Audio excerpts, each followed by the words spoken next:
Oh my gosh, she's so Hey, sweet. Pam. Hey, guys. Hi. Hey. Hi. Sorry, I hope I'm not late. You're not. So cute. With you? No, they do. They do nutrition with me. Oh my gosh, Alexia, how long has it been since I have seen you? Oh my gosh. You look fantastic. So do you. Oh my gosh, we grew up together. Oh, fun. You know, I love it. I should pull out. I have a picture. Oh my that I'm God, you show have pictures. Show them. Never mind, she's out. I know. I won't do it tonight. I'll do it at some point. You have like You birthday party back. pictures. Except you had shorter hair back then. I know, remember? Oh my gosh. All right, and I'm eating, so I will apologize because I was like, Yeah, I want to see your final product because you just posted your picture of all your prep. So it's okay. Oh, it looks good.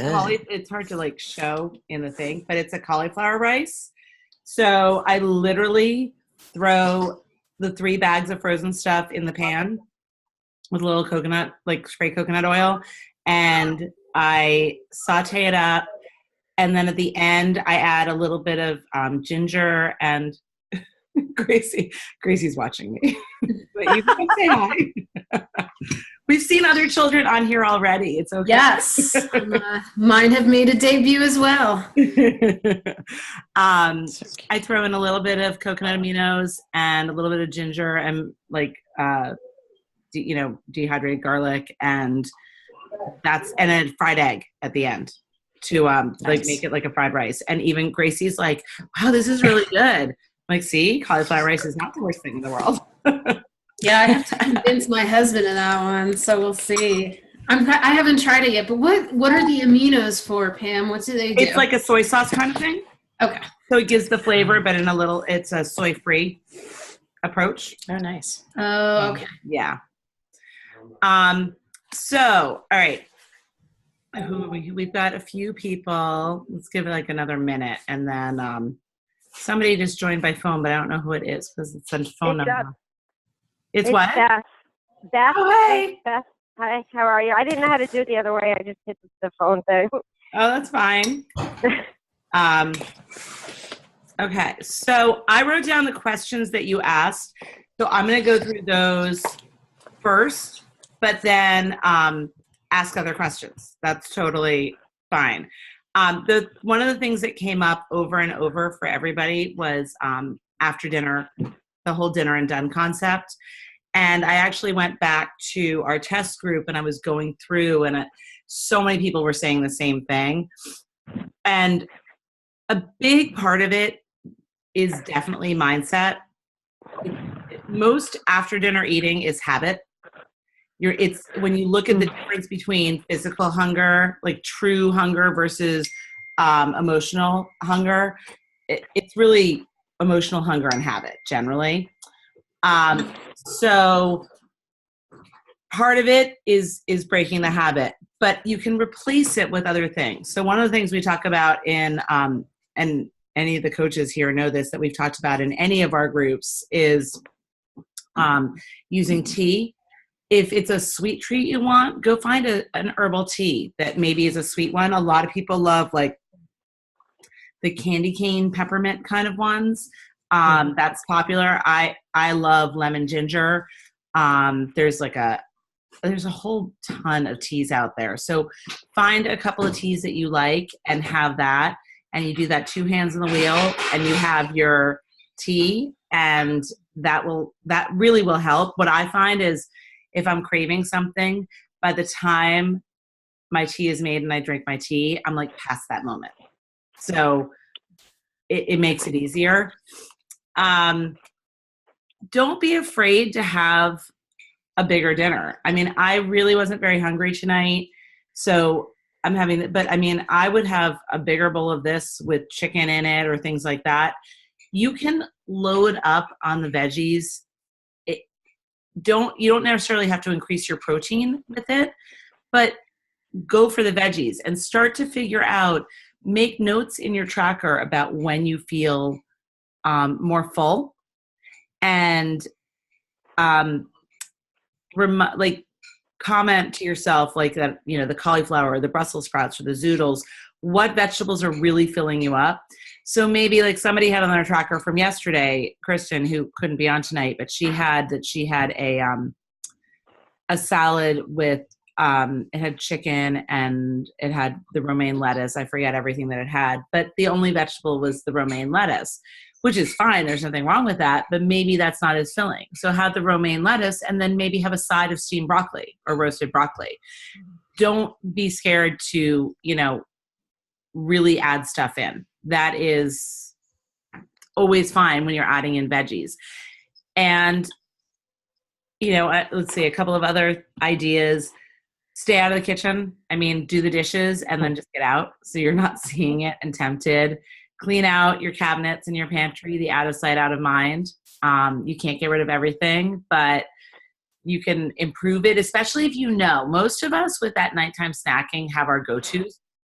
It's not like we really experiment. You kind of have your thing. Like I went through a stage where I would, you know, and it becomes more. Like I went through a stage where I would have like a little biscotti with my tea. I was like, just a little. And then it became a little more. And then it became every night. And I was having like a full biscotti instead of half of one. So but it wasn't changing what I was having. It was always that. So get rid of the biscotti and I was all good. You know, it wasn't like I was looking for something else. You can brush your teeth. A lot of times if people thoroughly brush their teeth, they feel like they're done.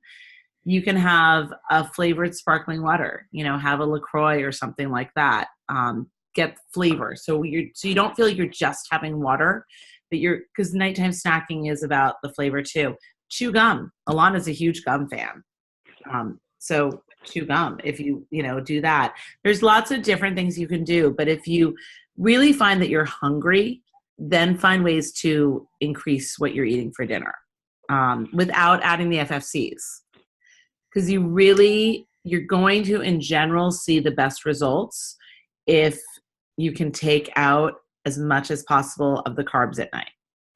If you are going to have carbs, really, really pay attention to them to make sure they're FFCs. It's so easy to like go that downward spiral of what your carbs are. So try to be, careful about that, but don't hesitate to add in the other things. So hopefully that helps with that. So what I would do is if it's a dinner and done thing is really hard for you, I would try some of the different tricks and see what works and keep notes. The more notes you make in your journal, the more things you jot down in your tracking, the more you're going to look back and go, oh, okay, that worked. And remind yourself of it worked. What else did people talk about? That was like the biggest thing. And then snacking was something else that Holly asked about snacking, which I think a lot of people are running into. So with snacking, again, watch, have carbs, that's fine, but watch your FFCs. One of my snacks that I really like is I use plain yogurt, either Siggi's or Greek. And then I use some of the stevia drops. You can actually buy little like liquid stevia drops, and a lot of them are flavored vanilla or caramel or things like that. But I use like 2 or 3 drops just to sweeten it because I hate plain Greek yogurt. I'm like a fruit in my yogurt person. I love the fruit, but there's so much added sugar. I do use Siggi's if I'm going to have fruit because that's one of the best ones. It's got the least amount of sugar. But I like it just adds so much sugar. So I do the plain and I use the stevia, and then I find a really good granola, like the one that was posted in the group. There's a coconut one from Trader Joe's that I really like, and I'll share that. Kind has a couple of granolas that are really good. Read the ingredients because granola can be like candy. So just read the ingredients to make it a healthier one. Pam, what about adding honey? Because so I'll add like a teaspoon of honey into the Greek yogurt rather than stevia, which I hadn't thought of adding. Yeah. So honey is fine. I find the stevia drops do not taste artificial at all. Okay. It just sweetens it really light, and I sweeten it just really lightly. Yeah. And maybe I even sometimes add a little vanilla extract. You can add honey, you can add agave, you can add maple syrup. Those are all natural sweeteners. So when you use honey, try to use raw honey. So they're all good sweeteners, but just keep in mind that if you're adding the sweetener in, then kind of try to balance that in your day. Yeah. Because if you add sweetener in too many different things and too many times in your day, if you're adding it in your coffee or your tea, and you're adding it in if you add it in too many times, before you know it, That's a lot of sugar. yeah. So a lot of it is the cumulative effect. Like when I'm reading trackers, one of the things that I'm noticing is that there's a lot of FFCs in the day. There's like breakfast might have multiple FFCs or lunch. So people are including a good amount of them, and that's going to affect, all of those things are going to affect how quickly and efficiently the weight comes off. So the more disciplined you can be about it, but again, not hungry. And if you're really craving it, I mean, there are times that I will take a piece of like really good multigrain bread at dinner just because I feel like I need that little something. But I will have it with my dinner and not after dinner, because I'm really trying to stay away from eating later, and I have it part of the meal, and then it's not that later habit. And if it's a late dinner, then I won't have it. If I'm eating later, I try to be much more strict about what I'm eating. What about, I know Alana talks about not doing snacking like in the morning, right? Like you have your breakfast, you have your lunch, then have a snack in the afternoon. But that is a vast change for me, because like I'm a 6 meals a day, like, you know, because I was doing the containers too, right? Right. That was like really hard for me. And some days, depending on my workout and how early I've done it and how early I've eaten breakfast, it's hard for me to make the lunch. So I think there's a couple things you have to think about. One is the timing. Mm-hmm. So I always had a morning snack, and I ate a morning snack when my class had snack. And so I've tried to shift that. I will sometimes still have a snack, but I will have something like some hearts of palm or some of the seaweed. Or 28.23.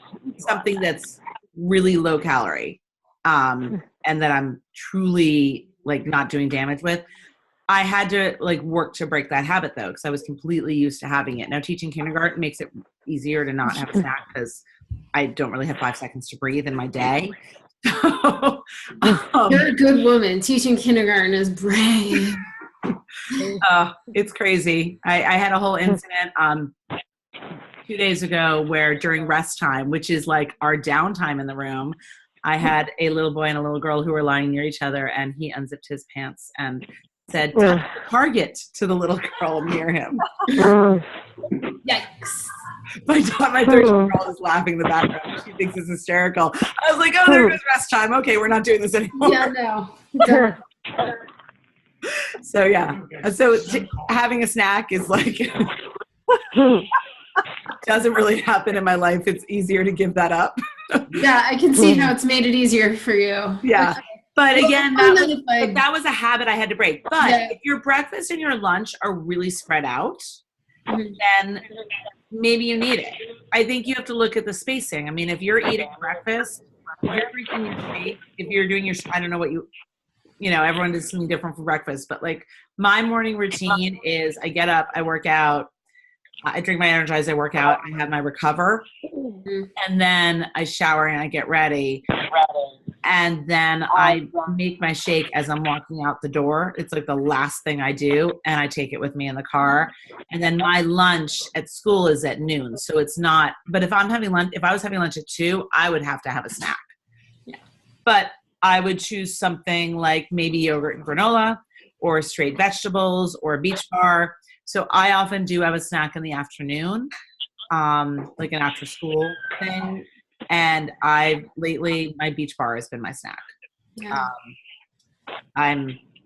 like completely Figure obsessed out. with beach bars. Well, they're awesome. They taste so good. They're But- so good. And I don't feel bad. And Alana loves What them. happened She finds them the perfect balance between a protein and FFC. So they're not a straight FFC. So I really feel like that's 150 calories that are not a bad waste of calories. Okay. No, that's good. I mean, I think when I eat a larger breakfast, then I don't generally have that problem. So I think it's about packing the FFCs a little bit more into that breakfast too. Yeah. So, okay. What else? What else do you guys want to know? Do you ever think about the kinds of like the amount of protein and FFC in terms of grams, or do you just think like the plate it concept seems really simple, but I you honestly start thinking like I'm having 2 eggs and so I should match that protein with an FFC that's equal in grams. Is that the way to think about it? I kind of look at what a serving size is.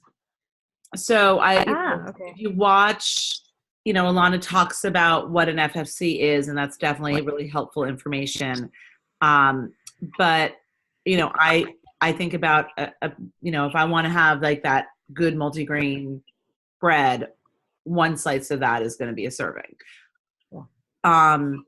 If I'm have 1 beach bar or one, even like the fruit, thinking about what size is a serving of fruit, since that's an FFC. I don't necessarily, and I never compare it to my vegetables because I almost always really exaggerate my vegetable amount. And then I think of my protein, like at dinner, I really do think of it as like a quarter of the plate. So if it's a piece of meat, if it's a piece of chicken or something, I'm like, that's in my head. I picture it. That's the size that I'm thinking.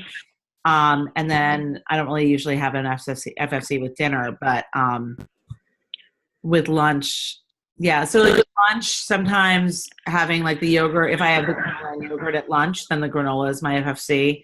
Sometimes I don't have an FFC at lunch, but then if I'm having a beach bar later, I feel like it kind of makes up for it. And you don't have to have an FFC. You have to see what you're doing. And if you are working out harder, you want to make sure that you are giving yourself enough protein and carbs.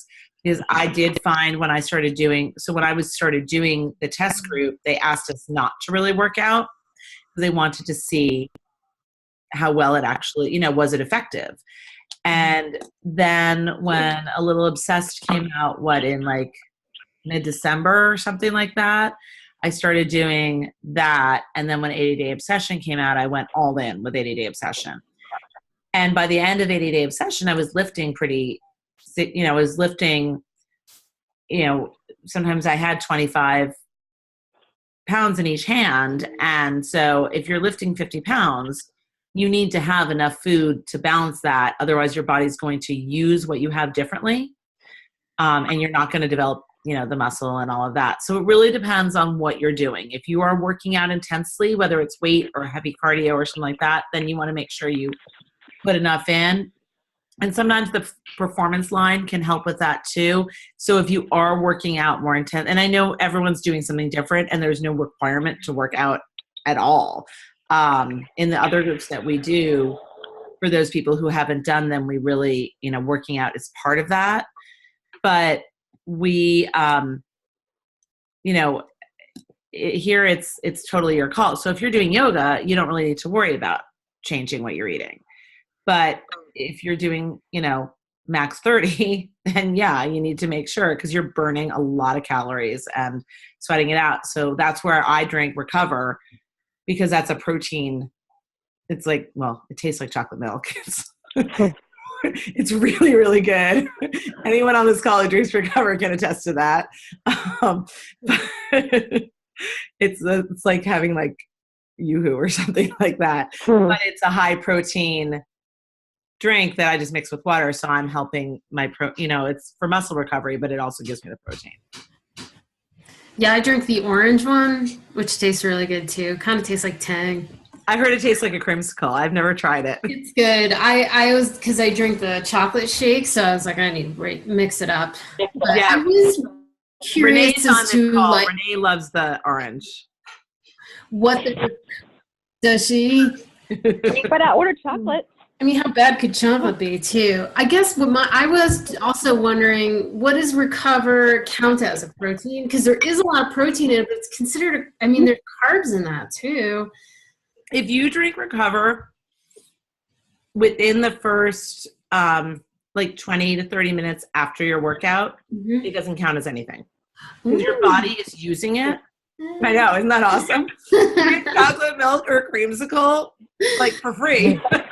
Yes. Yes, if you're drinking it in the immediate aftermath, within like 20 minutes after your workout, then your body is using it so actively that it doesn't count. It's the same way in 21 Day Fix and like in 80 Day Obsession. It doesn't count it. It's its own thing. Okay. Oh, good. Okay. What else? How's everyone feeling about it? I mean, are you frustrated? One person who couldn't be on the call did ask me about plateaus. I will get into that, and I've got actually, like, it's a longer video, but a video that I can share of Alana's. But one of the biggest things that she says about plateaus, if you feel like you're stuck, is to not tell yourself that you're stuck, because her big thing is it's not really a plateau. That's like what your mind's telling you. And the more you tell yourself that you're stuck, the more you're going to be like, oh, well, forget it. It's not working anyway. And then you start to splurge. And then not only are you at the same place, but the scale starts to go up. And you really will notice patterns. I mean, today I got in the scale and I was down like a full pound, a little over a pound. But 2 days ago I had been up and then I lost a little bit and then it all went away, which is what I do. So I'll lose for like 3 or 4 days in a row. I'll be like, this is awesome. I'm like on a roll. And then I get on the scale and all of a sudden I've gone up like 2 pounds in a day. What happened? I don't understand this. And then I go down and then I go down more and then I end up below where I was to start with.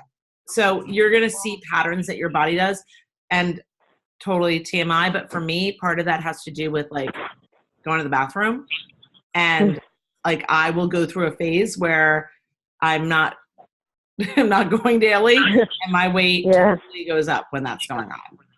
So you have to really get to know, this will help you really get to know your body.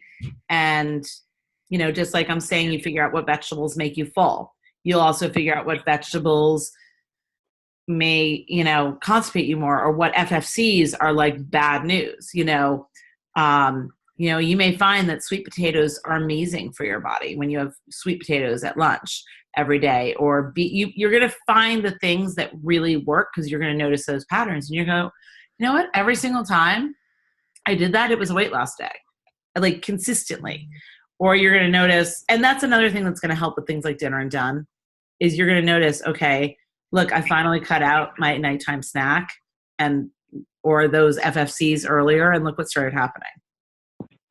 So when you see that progress, it's much more motivating. I will say, like, for me, I've lost like 2 ounces. I definitely, for people who are struggling, I definitely am. I still have to play around. I think I just stopped my job, so I'm home, and instead of drinking shakes in the morning, I'm drinking them in the afternoon, and I think it's messing with me because I put a banana in it, and I don't think I can eat bananas that late in the afternoon because it's higher sugars. Yeah. So try switching it back and see what happens. Yeah, I think I might have to. It's like a constant experiment. You're like, literally, you are researching, but you're researching yourself. So try it. Say like, okay, this feels like something really different. Okay. Yeah, I will try that, because I was like, wait, I'm just totally going to drop now because I'm doing 80-day obsession. And I was like, oh my God. In fact, I did. I said it a minute earlier. But I will say that also kind of correlates with my. And then when you pop it out, flip it over with a fork. So I didn't lose as much when I was doing 80-day obsession. Okay.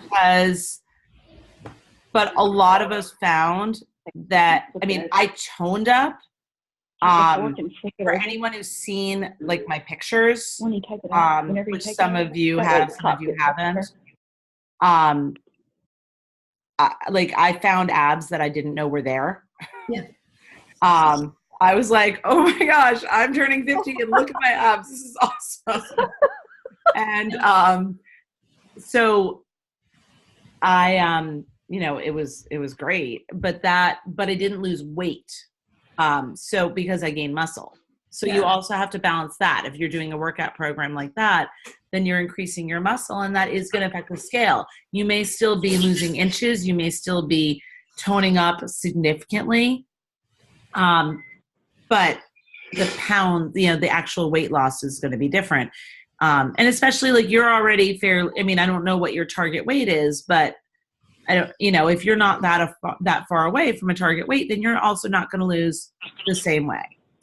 That's true. I will report back. This is my last week of 80 days session, so I'll be interested to see how that changes. And it's true. I don't have a lot left to go, and so it's everything that goes in my mouth matters at this point for sure too. Yeah. Well, I mean, I will say, so I finished 80 Day basically when we were in Mexico. I did my last day of 80 Day live with Autumn in Mexico.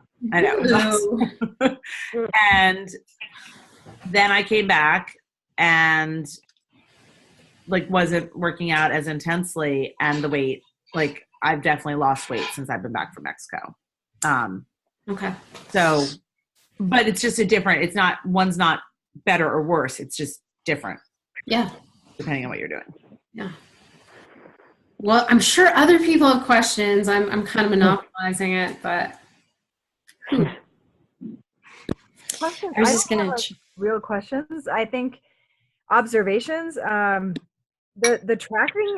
I wasn't really into the tracking at first, but now I really see how it helps. I had one morning where I weighed in and I was like, I don't know, 2 pounds down, and I was like, how on earth did that happen?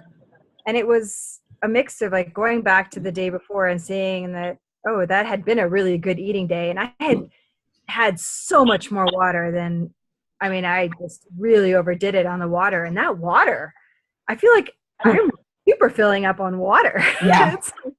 It's so ridiculous how much water is, like, I don't know, 3 water bottles. I have like, 90 ounces of water, or 70, between 70 to 80 ounces. It's just, that really filled me up. And if I'm really on track of my water, I think that goes, that's like 60% of the way for me. Yeah. I don't know if you're finding that too, but like the water's unbelievable. The water's huge. If you go out to eat, increase your water. I noticed the difference of the sodium significantly more than I used to notice it. What do you mean by that? Like when you go out to eat, they add so much more sodium. Yeah. Right.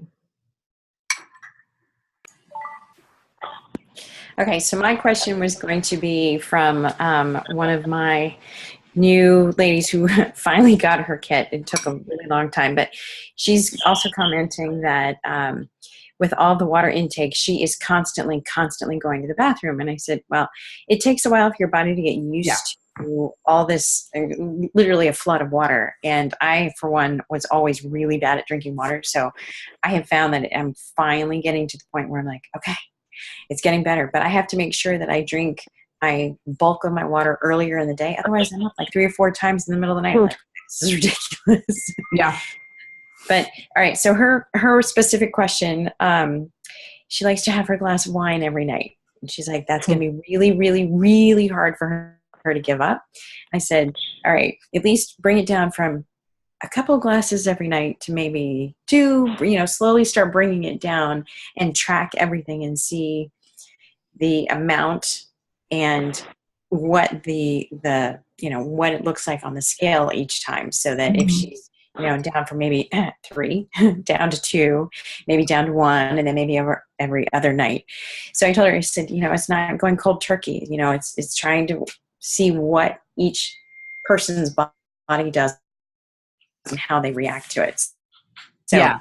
I think if you track everything, even down to Alana was talking about really specifically trying to measure, in particular, like your FFCs, like is it a piece of toast? Is it 2 pieces of toast? Is it, an individual serving of guacamole? Is it an individual serving of the hummus that you can get? Or is it the scoops that you're it's getting bigger and bigger and bigger, so that when you say, oh, I had guacamole on my taco salad or whatever, that you kind of know what your portion sizes are, so that you can say, okay, if I have my individual serving size of guacamole, I can still keep this within what's working for me, and my weight is still going down. So the more you track down to pretty specific measurements, it's going to be easier for you to say, okay, this really works for me, or I can't have this because it's my weight's starting to creep up because my portion of those specific things are getting a little bit bigger than they should be. That's exactly it. With wine, I will also say maybe try to do it like every other night. Like my wine is more like reserved for the weekends, or if I'm going out to dinner. Like last night, we had wine because we were celebrating Andrew's job. So yeah, thank you guys for being understanding about that. We basically, for those of you who don't know, we basically thought that he was going to be unemployed yesterday, and it turned out that he got the job that we didn't think he was going to get. So Oh, great. it was huge. But yeah, so that's how I changed wine for me. We used to drink wine every night. And so I changed it to, if I'm just sitting here having like my cauliflower rice, I'm not like pouring myself a glass the same way as I used to. And that's made a big difference. Except in the summer when I'm sure I'll have rosé a lot more. But then I'll have to balance everything else. I have a suggestion on that for people too. So I don't drink wine, but I'm a huge, huge soda drinker. And something that somebody suggested to me that really worked. So I did the cut down and phase out. And ultimately they said, pick a date and set it, and then decide what you're going to do on that date. So if on that date you're going to do only once a week, or you're going to do 1 soda a day, 1 wine a day, whatever it is, but put it on the calendar, pick a date, tell somebody about it, and then stick to it. So that's awesome. Oh, I really like that. I'm going to use that. Thank you. Like it. Any other questions for now? We're going to do this every week. I'm going to put a poll into the group to find out what times work, and we'll change it up a little bit so that, some people might be able to join. There might be a better time for some people than others, and we'll try to make it, flexible so it can work for different people. But we will be doing this. So, don't hesitate to ask your questions in the group anytime, but just know we're going to, get together like this on a regular basis so that it, you can all learn. We can learn together. Thank you. Sure. Thanks. All right. My peeps who are doing Thanks, the Dan. coach, who are doing my coach sneak peek, I'm going to shut this one down. It's like the same ID, but I think I have to close this call before we do that one. So just, if you're doing my sneak peek, just hop back on with the link that I sent you. Thank All right. Thanks, you guys. Thanks, And I'll Pam. post the recording. Bye. you guys. Good night, ladies.